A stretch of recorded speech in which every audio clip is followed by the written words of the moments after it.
Data structure के exam में हमसे थ्योरी में कभी कभी शॉर्ट्स नोट में पूछा जाता है एप्लीकेशंस ऑफ लिंक लिस्ट।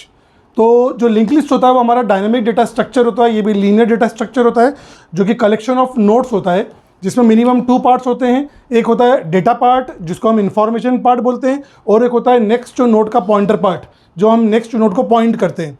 तो ये क्या काम करेगा, ये एक डायनामिक डेटा स्ट्रक्चर होता है, जबकि स्टैक और क्यू जो होता है वो स्टैटिक डेटा स्ट्रक्चर होता है। वहाँ पर ओवरफ्लो का फंडा होता है, लेकिन अगर मैं डायनामिकली काम करूँगा तो मैं लिंक लिस्ट से मैं स्टैक और क्यू का अंजाम स्टैक और क्यू को मैं इम्प्लीमेंट कर सकता हूँ। जब मैं लिंक लिस्ट से स्टैक और क्यू को इम्प्लीमेंट करूँगा तो वो हमारा पहला एप्लीकेशन कहलाएगा implementation of stack and Q data structure dynamically without memory wastage. अगर 10 का साइज मैंने अरे का लिया है ना, स्टैक में मेरे पास 2 ही वैल्यू आई तो बाकी 8 स्पेस मेरे पास फालतू चलेगी, तो यहाँ पर कोई मेमोरी वेस्टेज नहीं होगा। नंबर 2, हमारे फ़ोन में जब हम अलग अलग सेल्फी ले लेते हैं, हाँ करके इधर उधर सड़े मुंह बनाकर हम जब सेल्फी लेते हैं, फिर हम जब गैलरी में जाकर हमारे फ़ोटो को देखते हैं तो फ़ोटो को हम आगे भी करते हैं पीछे भी करते हैं, है ना, स्क्रॉल करते हैं हम फ़ोटो को, तो फ़ोटो आगे पीछे करने का जो फंडा होता है पूरा वो डब्ल्यू लिंक लिस्ट पर बेस्ड होता है। तो क्या लिखा मैंने, इमेज वीवर एप्लीकेशन। इमेजेस को, फोटो को देखने के लिए हमारे पास जो एप्लीकेशंस होते हैं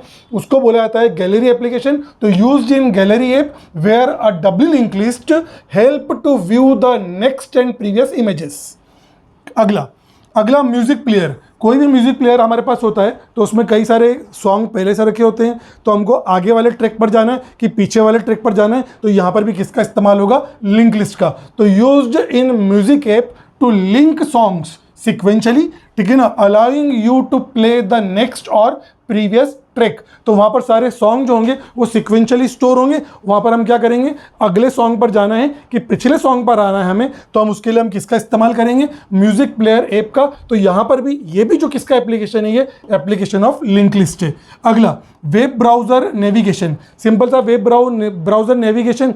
इसके पहले जब हमने लिंक स्टैक का जो एप्लीकेशन पढ़ा था तो उसमें अंडू और रीडू और फॉरवर्ड और बैकवर्ड बटन जो होता है वो यहाँ पर वही काम यहाँ पर लिंक लिस्ट भी करता है, लेकिन वो डायनामिक फॉर्म में करता है। तो वेब ब्राउज़र के नेविगेशन एप्लीकेशन पर ये लिंक लिस्ट का एप्लीकेशन होता है, used to manage the forward and backward navigation history, ठीक है ना, of your web browser tab.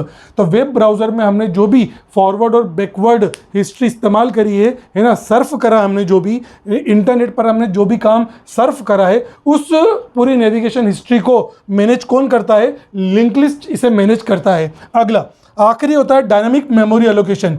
Dynamic memory allocation का मतलब होता है रन टाइम पर मेमोरी ब्लॉक बनाना और रन टाइम पर मेमोरी ब्लॉक को ख़त्म करना, जो कि डायनामिकली एलोकेट हुई थी, है ना, रैंडम एक्सेस मेमोरी के अंदर हीप सेक्शन में। हीप मेमोरी में जब रैंडम एक्सेस मेमोरी में जो डायनामिकली मेमोरी एलोकेट होती है तो उसका पूरा कंसेप्ट ऑपरेटिंग सिस्टम मैनेज करता है, used by operating system to keep track of free and allocated memory blocks in a system.